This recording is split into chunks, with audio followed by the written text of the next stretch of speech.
Hello बच्चों, स्वागत है आप सभी का सिर्फ क्रिकेट्स पर।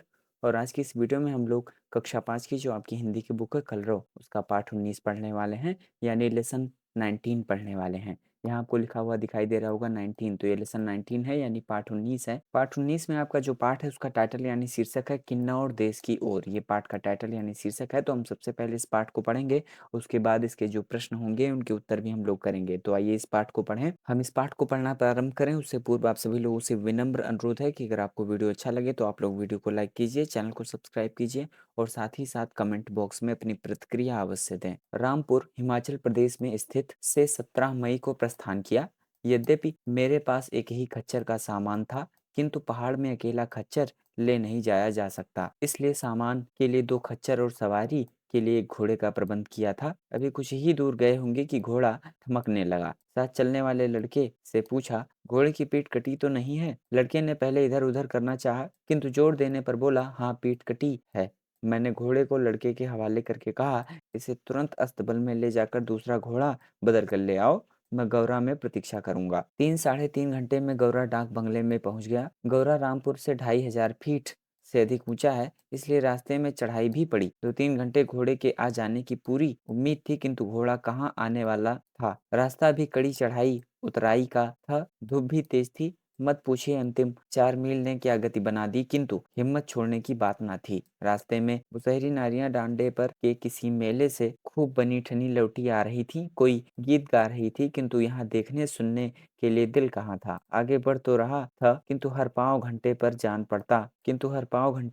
पड़ता था। फिर भी 21 मील की यात्रा करके सूर्यास्त के समय सराहन के डाक बंगले पर पहुंच गया। बंगला बंद था। मालूम हुआ चौकीदार साहब मेला गए हुए हैं, आज रात को शायद ही लौटें।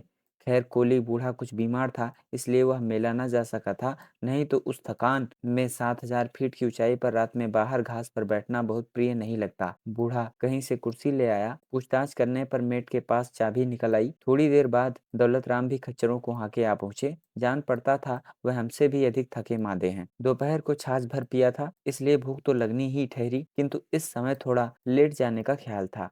हमें सबसे ज्यादा चिंता थी कल की यात्रा की। अगले दिन पैदल चलने की शक्ति नहीं थी। अभी हम किन्नौर देश नहीं पहुंचे, अभी 3-1 मील और चलना पड़ा। मान्योरी की धार आई। यहाँ से हम असली किन्नौर देश में दाखिल हुए। यहाँ पर स्त्रियां ऊँट साड़ी पहने थीं। हाँ, ऊँट साड़ी को ऊनी साड़ी ना मान लीजिए। यह काफी लंबा चौड़ा पतला कंबल होता है। इसे स्त्रियां दाहिना कंधा खोले कांटे से इस प्रकार पहनती हैं कि सिर को छोड़कर सारा शरीर ढक जाता है। किन्नौर देश की स्त्रियां पुरुषों की भांति टोपी लगाती हैं, जिससे 3 भाग में उठे कनपटे जाड़ों में नीचे गिरकर कंटोप का काम देता है। रास्ता तिब्बत हिंदुस्तान सड़क का था और वह बहुत परिश्रम से बनाया गया था, इसमें शक नहीं, किंतु वह कितनी ही जगहों पर कठिन था। हम आसानी से दुकान और सराय के पास पहुंच गए। सराय के धुपाले और शायद खटमल पिस्सुओं से भरे बरामदे को न पसंद कर मैंने दुकान की छाह पसंद की। दुकान में काफी आलू पड़े थे और गुण पर मक्खियां भिनभिना रही थी। मेरे खाने खरीदने की वहां कोई चीज न थी। पास के कटे खेत में अपनी राबड़ी डाले खंपा पड़े थे। खम तिब्बत में चीन की सीमा पर एक प्रदेश है। शायद इनके पूर्वजों में से कुछ किसी समय खम से खाना बदोशी करने इधर आए हों। इन लोगों का कहीं घर नहीं है। इनका काम है छोटा मोटा सौदा खरीद कर इधर से उधर बेचना। जाड़ों में ये मंडी शिमला हरिद्वार दिल्ली तक पहुंचते हैं और गर्मियों में सतलज और गंगा की घाटियों से पश्चिमी तिब्बत। पास में खड़े खंपा बच्चों को देखकर मैंने उनसे तिब्बती भाषा में कुछ कहा। उनके कान खड़े हो गए। एक तरुण और उसकी माँ पास आई। तिब्बती भाषा में बात करते देख उन्हें आश्चर्य हुआ। मैं बनिए के आदमी से पीने के लिए पानी मांग रहा था। तरुण ने कहा, मैं चाय लाता हूँ। यद्यपि मैं केवल ठंडा पानी चाह रहा था, किंतु तरुण के सत्कार को कैसे ठुकरा सकता था। माँ चाय बनाने चली गई। मैं तरुण से बातचीत करने लगा। मेरी दृष्टि उसके स्वच्छ स्वस्थ और प्रसन्न मुंह पर थी। उन्हें देखकर मेरे मन में यह ख्याल उठा, इन्हीं की भांति निर्द्वंद हो गधा खच्चर और तंबू के लिए एक देश से दूसरे देश में घूमूं। काश मैं 20 बरस का हो जाता, फिर इसी तरुण से कहता, लो दोस्त, अब मुझे भी अपने परिवार में शामिल कर लो। शाम तक हमें नचार पहुंचना था। हम धीरे धीरे आगे बढ़े। अब चढ़ाई थी। चढ़ाई पूरा करने के बाद अब हम देवदारों के सुंदरबन में थे। सारे रास्ते का यह सबसे सुंदर भाग था। सारा पर्वत सदा हरे रहने वाले देवदारों से ढका था। बीच बीच में कुछ गांव भी मिले। एक गांव सड़क से नीचे पास ही था, जिसमें मंदिर था। खूंद का सुंदरा गांव यही है। इसी के पास किसी गुफा में बाणासुर की भार्या ने 7 संतानों को जन्म दिया था। 23 मील की यात्रा पूरी करके 5:30 बजे हम नचार पहुंचे। वहां बंगले में रुके। रात को मैं इत्मीनान से सोया। वहां ढिल्लन साहब मिले। ढिल्लन साहब ने बताया, इधर बहुत भालू हैं।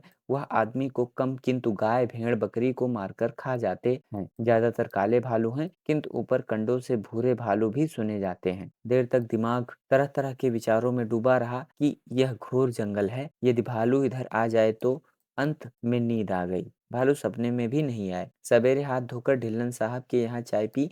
स्नान की बात मत पूछिए। सप्ताह में एक बार स्नान मैं यहाँ के लिए पर्याप्त समझता हूँ। नहीं तो हिमालय की पवित्र वायु का महात्म्य ही क्या रहेगा। नचार से 3 मील वार्तू के पुल तक उतराई ही उतराई। वार्तू बंगले पर कोई घंटा भर में पहुंच गए। अब 8 मील और रहते थे। यहाँ विश्राम करने के लिए काफी समय था। अभी कल का भोजन पच नहीं पाया था, अतः पानी ही पिया। यहाँ चश्मे के शीतल मधुर जल को अमृत कहना अतियुक्ति ना होगी। बंगले के आसपास ऊंची नीची जमीन है। 2-3 चूली खुबानी के वृक्ष भी थे। 4 घंटा विश्राम के बाद चलने का निश्चय किया। तो ये तो था पाठ। इसे लिखा था राहुल सांकृत्यायन जी ने। भाई इसके जो प्रश्न है इनके उत्तर कर लेते हैं। भाई यहाँ लिखा है अभ्यास। यहाँ है नंबर 1 करके प्रश्न, बोध प्रश्न, उत्तर लिखिए। क करके प्रश्न, लेखक ने यात्रा में यातायात के किस साधन का उपयोग किया और क्यों? तो इसका उत्तर लिखिए भाई आप लोग। लेखक ने यात्रा में यातायात के लिए घोड़े का उपयोग किया, क्योंकि पहाड़ों के ऊबड़-खाबड़ रास्तों में अन्य किसी यातायात के साधन से नहीं जाया जा सकता। ख करके प्रश्न है, थोड़ी दूर चलते ही क्या घटना घटी और इससे लेखक के किस गुण का पता चलता है? तो इसका उत्तर लिखिए भाई आप लोग। थोड़ी दूर चलने पर लेखक को महसूस हुआ कि घोड़े की पीठ कटी हुई है, इसलिए घोड़ा सही से नहीं चल पा रहा है। इससे लेखक के दयालु होने के गुण का पता चलता है। ग करके प्रश्न है, सराहन के डाक बंगले पर पहुंचते समय लेखक की दशा का वर्णन कीजिए। तो इसे लिख लीजिए भाई। सराहन के डाक बंगले पर पहुंचते पहुंचते लेखक थक कर चूर हो चुके थे। उनसे अब और नहीं चला जा रहा था। घ करके प्रश्न है, देवदारों के घने वन में चलते समय लेखक के मन में क्या क्या विचार आ रहे थे? तो उसका उत्तर लिखिए भाई आप लोग। लेखक देवदार के घने वन की सुंदरता देखकर बहुत प्रफुल्लित थे। उन्हें अपनी यात्रा का सबसे सुंदर भाग यही लगा। अंग करके प्रश्न है, लेखक ने किन्नौर प्रदेश की स्त्रियों के पहनावे की क्या विशेषता बताई है? तो इसका उत्तर लिखिए भाई। किन्नौर प्रदेश की स्त्रियां ऊन साड़ी पहने थीं। इस पहनावे में सिर को छोड़कर सारा शरीर ढक जाता है। किन्नौर प्रदेश की स्त्रियां पुरुषों की भांति टोपी लगाती हैं। नंबर 2 करके प्रश्न, सोच विचार बताइए। को करके प्रश्न, यदि आपको कभी पहाड़ों पर जाने का अवसर मिले तो आप क्या तैयारी करेंगे? तो इसका उत्तर लिखिए भाई आप लोग। पहाड़ों पर जाने से पहले किसी जानकार व्यक्ति से वहां के बारे में जानकारी प्राप्त करेंगे और उसी के अनुरूप उपयोग में आने वाली सामग्रियों और अन्य जरूरी सामान को साथ ले जाएंगे। ख करके प्रश्न है, पहाड़ी जनजीवन और मैदानी जनजीवन में क्या समानता और क्या अंतर है? तो इसका उत्तर लिखिए भाई आप लोग। समानता की बात करें तो पहाड़ी और मैदानी भाग के लोग परिश्रमी होते हैं, जबकि इन दोनों के जनजीवन में बहुत अंतर है। जैसे पहाड़ों के दुर्गम एवं ऊंची ढलान वाले रास्ते, अत्यधिक ठंडी, जंगली, खतरनाक जंतुओं से खतरा आदि। नंबर 3 करके प्रश्न, अनुमान और कल्पना। क करके प्रश्न, यदि रास्ते में खच्चर बीमार हो जाता तो लेखक अपनी यात्रा कैसे पूरी करते? तो इसका उत्तर लिखिए भाई आप लोग। यदि रास्ते में खच्चर बीमार हो जाता तो लेखक को बहुत कठिनाइयों का सामना करना पड़ता, क्योंकि उनके पास बहुत सारा सामान था। हो सकता है उनको अपनी यात्रा रोक कर अन्य खच्चर की व्यवस्था करनी पड़ती। ख करके प्रश्न है, लेखक को देवदार के सघन वन में चलने में बड़ा आनंद आ रहा था, क्यों? तो इसका उत्तर लिखिए भाई आप लोग। लेखक देवदार के सघन वन की हरियाली और सुंदरता देखकर बहुत आनंदित थे, क्योंकि पूरी यात्रा के दौरान ऐसा सुंदर स्थान उन्हें कहीं नहीं मिला था। नंबर 4 करके प्रश्न, भाषा के रंग। क करके प्रश्न, नीचे लिखे शब्दों को बोलते हुए अपनी कॉपी में लिखिए। जैसे सांकृत्यायन, विद्याधर, निर्द्वंद, महात्म, मान्योरी, क्वार्टर, गैगर, वर्णतु, अतियुक्ति। तो इसे जो है आप बोलते हुए अपनी कॉपी में लिख लीजिए। ख करके प्रश्न है, उदाहरण के अनुसार उपयुक्त शब्दों को जोड़कर वाक्य पूरा कीजिए। तो इसका उत्तर लिख लीजिए भाई आप लोग। बिजली चमकने लगी और उसके कारण घोड़ा ठमकने लगा। इसका उत्तर होगा, बिजली चमकने लगी और उसके कारण घोड़ा ठमकने लगा। आगे देखते हैं भाई। ग करके प्रश्न है, नीचे दिए गए शब्दों को अपने वाक्यों में प्रयोग कीजिए। पहला शब्द है अकेला, इसको वाक्य में प्रयोग कीजिए। अकेला खच्चर सामान ना ले जा पाता। निश्चिंत के लिए लिख लीजिए, वहां पहुंचकर हम लोग निश्चिंत थे।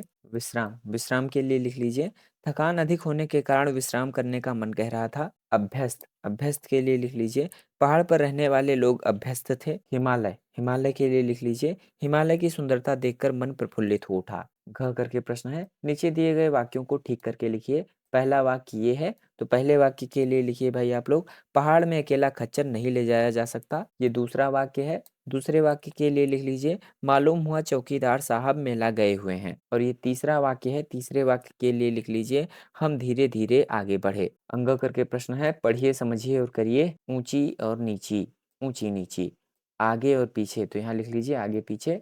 अंदर और बाहर, यहाँ लिख लीजिए अंदर बाहर। आस और पास, तो इसके लिए लिख लीजिए आस पास। राजा और रानी, तो इसके लिए लिख लीजिए राजा रानी। नंबर 5 करके प्रश्न, तुम्हारी कलम से अपनी किसी यात्रा के विषय में लिखिए। कहाँ गए थे, क्या क्या तैयारियां की थी, किस साधन से गए थे, रास्ते में क्या क्या देखा, उस स्थान की खास बातें। तो ये सब जो है आप खुद से कर लीजिए। आप कहाँ गए थे, क्या क्या तैयारियां की थी, किस साधन से गए थे, रास्ते में क्या क्या देखा, उस स्थान की खास बातें क्या है, ये आप खुद लिख लीजिए। आप अपनी यात्रा के बारे में लिख लीजिए। नंबर 6, अब करने की बारी। क करके प्रश्न, लेखक ने जिन जिन साधनों की यात्राएं की हैं वह कहाँ कहाँ स्थित हैं, उन्हें मानचित्र में ढूंढो। ये आप ढूंढ लीजिए भाई। ख करके प्रश्न है, आपके आसपास कुछ लोग ऐसे होंगे जिन्होंने कभी पहाड़ी यात्राएं की होंगी, उनके अनुभवों को सुनिए और अपनी कक्षा में साझा कीजिए। जिन्होंने पहाड़ी यात्रा की है उनसे जाकर के पूछिए और उसके बाद जो है वो जो बताएं वही जाकर के जो है आप अपनी कक्षा में अपने विद्यार्थियों और अपने टीचर के साथ साझा कीजिए। नंबर 7, मेरे दो प्रश्न। पाठ के आधार पर दो सवाल बनाइए। तो पहला सवाल लिख लीजिए भाई आप लोग, रामपुर से लेखक ने कब प्रस्थान किया। दूसरा सवाल लिख लीजिए भाई आप लोग, रामपुर से नाचार कितनी दूरी पर है। नंबर 8 करके प्रश्न, इस पाठ से क मैंने सीखा, आपने जो सीखा वो लिख लीजिए। ख मैं करूंगी करूंगा, तो उसको लिख लीजिए आप लोग। ठीक है, तो इस तरह से हम लोगों ने कक्षा 5 की जो आपकी हिंदी की बुक थी कलरव, उसका पाठ 19 पढ़ा। पाठ 19 में आपका एक पाठ था जिसका टाइटल यानी शीर्षक था किन्नौर देश की ओर, जिसे हम लोगों ने पढ़ा। उसके जो प्रश्न थे उसके उत्तर भी हम लोगों ने किए। अगर आपको वीडियो अच्छा लगा है तो आप लोग वीडियो को लाइक कीजिए, चैनल को सब्सक्राइब कीजिए और साथ ही साथ कमेंट बॉक्स में अपनी प्रतिक्रिया अवश्य दें। आप सभी लोगों का बहुत बहुत धन्यवाद एवं आभार।